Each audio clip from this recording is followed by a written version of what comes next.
Leonardo da Vinci.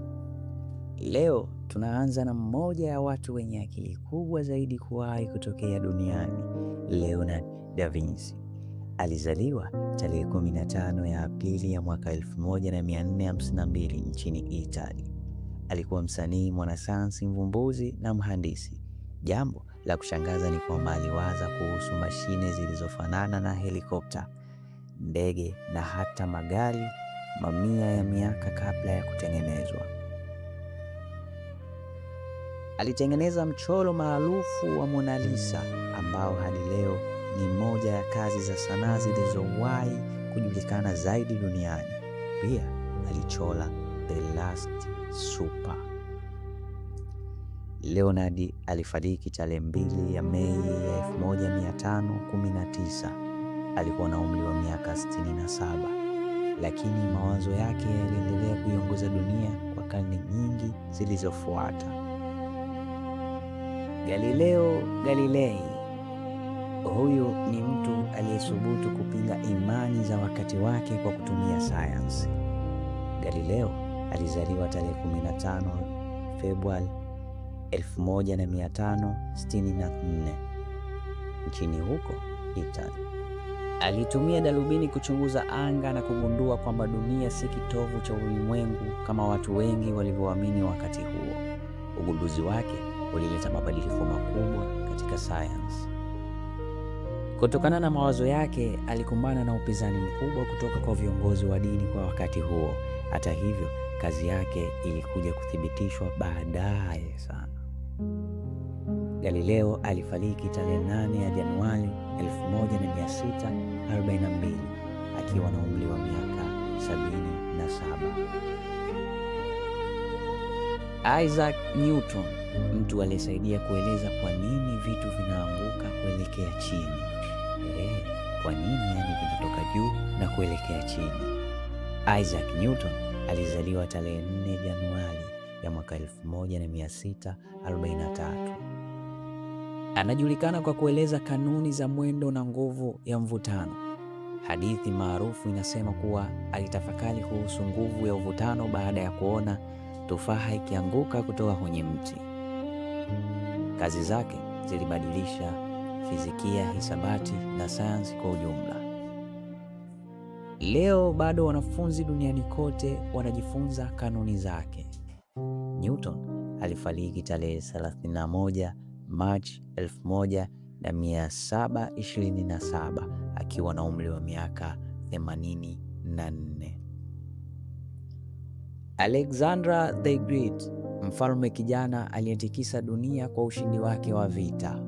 Alexander alizaliwa mwaka 356 kabla ya Kristo. Akiwa bado kijana, aliongoza majeshi yake kushinda maeneo makubwa kutoka Ulaya hadi Asia. Katika maisha yake mafupi, aliunda moja ya himaya kubwa zaidi kuwahi kuwepo duniani. Kinachoshangaza zaidi ni kwamba hakuwahi kushindwa vita vikubwa alivyoviongoza. Alexander alifariki mwaka 323 kabla ya Kristo akiwa na umri wa miaka 32. Genghis Khan, mtu aliyebadilisha historia ya Asia na dunia nzima. Genghis alizaliwa mwaka 1162. Kutoka maisha ya umaskini na migogoro ya kikabila, aliunganisha makabila ya Mongolia na kuunda himaya kubwa sana iliyotanuka kutoka Asia hadi sehemu za Ulaya. Uongozi wake uliifanya himaya ya Mongolia kuwa moja ya tawala kubwa zaidi katika historia ya binadamu.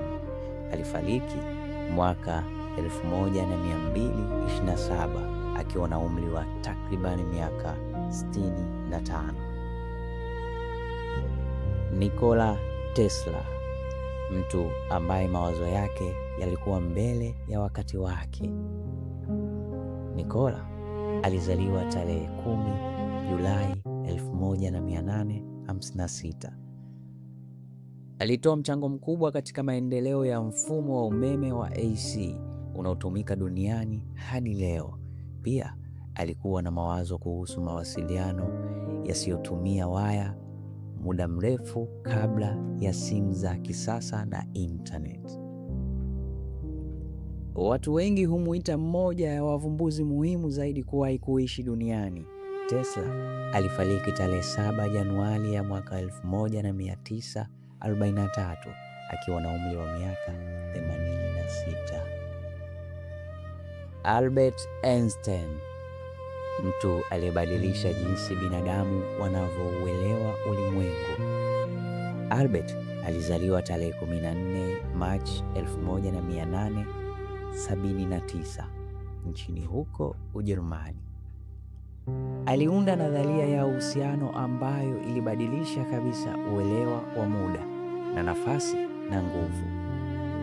Kazi zake zilichangia maendeleo mengi ya kisayansi ya karne ya 20. Jina lake limekuwa ishara ya akili kubwa duniani. Albert alifariki tarehe 18 Aprili mwaka 1955 akiwa na umri wa miaka 76. Hawa ni baadhi ya watu waliobadilisha historia ya dunia kwa akili, uvumbuzi, uongozi na ujasiri wao. Ingawa wengi wao walifariki karne nyingi zilizopita, majina yao bado yanaishi hadi leo. Swali ni hili: kati ya hawa watu wote hawa, ni nani unadhani alikuwa na mchango mkubwa zaidi kwa dunia ya leo? Andika maoni yako chini na usisahau kusubscribe Trend Media kwa simulizi nyingine na za kuvutia. Asante.